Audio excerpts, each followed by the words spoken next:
अक़वाम मुत्तहिदा की सलामती काउंसिल में ईरान की जानिब से पड़ोसी ममालिक पर हमलों के खिलाफ करारदाद मंजूर कर ली गई। मुतालबा किया गया कि ईरान अपने हमले फौरी तौर पर रोके। करारदाद में कहा गया है कि ईरान के हमले आलमी क़वानीन की खिलाफ वर्जी हैं और आलमी अमन व सलामती के लिए संगीन ख़तरा हैं।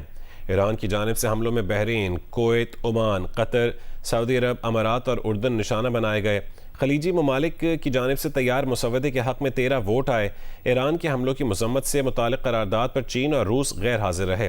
बहरीन के मंदूब का कहना था कि ईरानी हमलों की मज़म्मत के लिए करारदाद 135 ममालिक ने को स्पॉन्सर की। पाकिस्तान भी खलीजी ममालिक की जानिब से ईरान के खिलाफ पेश करारदाद का शरीक मुआवन था।